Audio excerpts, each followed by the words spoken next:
This week's Parsha is Parshat Kedoshim. We learn many laws and mitzvahs in this week's Parsha. Let's look at one of them in, this is chapter 19, verse 26. Lo tochlu al hadam, do not eat over blood. We're actually not going to talk about that. We'll talk about the second part of the verse. Lo tenachashu velo teonenu, which can be translated as you shall not practice divination and you shall not believe in lucky times. So this seems to be, this mitzvah, this negative prohibition is about believing in omens, signs, superstitions. Let's see what Rashi says. He gives a couple of examples. Kigon, for instance, elu, hamenachashin bechulda uvaofot. This is like those who engage in divination, like with regarding a weasel or with birds. Pito nafla mepiv, or if bread falls from your mouth. O tzvi hifsiko baderech, or a deer crosses your paths. These apparently are a variety of examples of ancient omens and signs that people would take. If a weasel crossed your path, or you're eating bread, it falls out of your mouth, or a deer crosses your path, these would be positive or negative omens in various ways. The Gemara and Midrash have many of them. And there's a mitzvah commandment in our Parsha not to believe in them. Now the Gur Aryeh, the Maharal of Prague, whose commentary on Rashi we've been going through, brings up a really interesting question, which is that it seems that multiple times in Tanakh, multiple times in the Torah, we have examples of Jewish figures who seem to engage in a form of divination. The Gur Aryeh is not the first to suggest this. Already the Gemara, and specifically in Masechet Chulin, Tractate Chulin, some of the rabbis suggest that in fact these are examples of divination. So let's see what the Gur Aryeh has to say. V'im tomar, and if you will ask, ve'Eliezer eved Avraham heich nichesh, isn't it true that in Genesis chapter 24, when Abraham's servant Eliezer is tasked with going to find a wife for Isaac, Abraham's son, it seems that you could read the passage there as understanding that Eliezer he asks God, he says, please show me a sign of who the correct woman should be, and he lays out specific things he wants to see, that he's going to ask for water, she'll feed him, she'll feed his camels, she'll be kind and giving. And that's in fact what happens. So isn't that a form of divination? He asked God for an omen.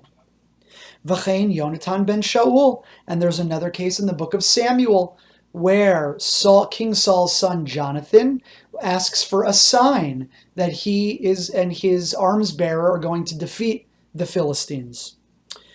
So that's discussed in Tosafot, actually discussed that in Tractate Chulin.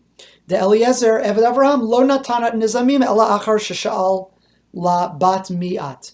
That really Eliezer only chooses and understands that Rivka is the proper partner for Isaac after he asks her, whose daughter are you? Which can be understood to mean that he didn't fully rely on omens. He ultimately wanted to see who this girl was, learn about her family, etc.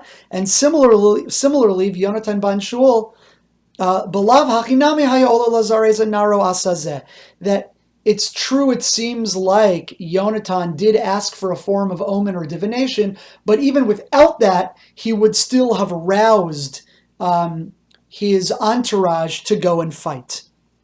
So one way of answering these questions is to say that it looks a little like omens, it looks like divination, but in neither case were they fully relying on that, and maybe our mitzvah is about fully relying on omens. So that's one type of answer. But the Maharal then gives another type of answer.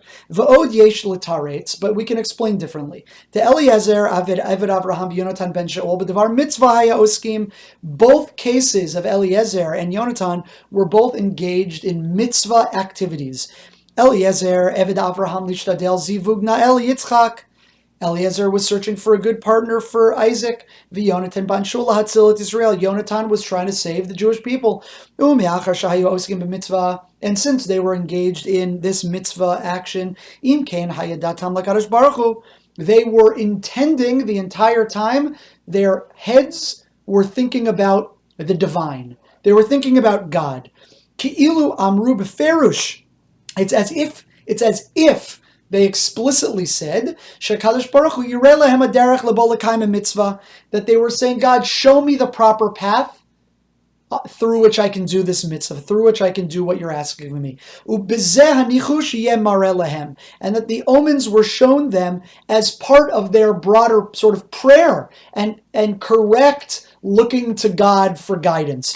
Ulefikach lo shaykh bezeh nichush, and therefore this isn't really divination or omen seeking at all. Ki hanichush enu shaykh rak im menachesh im yara likach v'kach. Because true divination is only relevant if you say something like, I'll do X if certain things happen. V'kach aseh, v'zel b'milei da'alma, and it's about general things. You want to know what you should do in life about random things, and you say, if bread falls from my mouth, I'll choose no. Or if a deer crosses my path, I'll choose yes. Aval, but when we're dealing with heavenly matters, hu tola bekadosh baruch hu, it all has to do with God. Im yera li kach v'kach. Then you say, God, show me a sign. Az edal lekayim mitzvah. Then I'll know how to do your will. V'kevan demilei shemayim hinei zumet Hashem. And because this is all having to do with heavenly things, then you can take signs as something God shows you. Ubezeh lo shaykh nichush, and we don't call this divination or omens. Sha'ar kadosh baruch hu noten lo siman, because God gave you a sign. Amnam nireh, but nevertheless, the makom makom tzarek sheyeh tam lezeh, but it can't be totally out there. We still, even if it's within the world of I want a sign from God, it still can't be total narishkeit. It can't be ridiculousness that you say, God, I'll do what you want to do if a deer crosses my path or if a black cat crosses my path. Rather, look at the example of Eliezer. What did he want? Shireh shehi gomelet chasadim, that he wanted to know that Rivka was kind and giving and generous. All of the signs he searched for were very specific to learning about who would be a good mate for Isaac. Aval, below tam, hu nichush. But if you do a random one, like if you show me 3 cars in a row that are black and then the light turns red, that is divination. Shekol ma'aseh Hashem b'minhago shel olam lo al yedei dvarim she'ena b'minhago shel olam. Because anything that God does in this world, even if He's going to show us a sign, is still done through the way of the world. Ki otam hem b'chlal nichush. And anything that is not in the way of the world and it's totally randomly superstitious is in the category of divination. So very interestingly, the Maharal answers that one way we can understand this is it's actually okay to say to God, God, show me a sign, and I'm waiting for you to show me what to do. And if you do X, Y, and Z, that'll show me how to do this properly. But you can only do that if it's, according to the Maharal, it's not divination if you're totally thinking about what God wants and how to do a mitzvah properly and in the best way, and that the signs that you ask for are sort of relevant to what you're seeking. So if you want to know if you should take a certain job opportunity or if a certain person is right for a relationship for you, you can ask God for signs, but they have to be relevant to those examples. And still, God might not show you that sign, but it still could mean it's the right thing for you to do. This does not mean that God absolutely will show a sign. It just is a limud zchus. It's a way that we can give merit and understand those in our tradition who did. And it's interesting to think about what this looks like in our own practice today. Always a pleasure learning with you. More next week.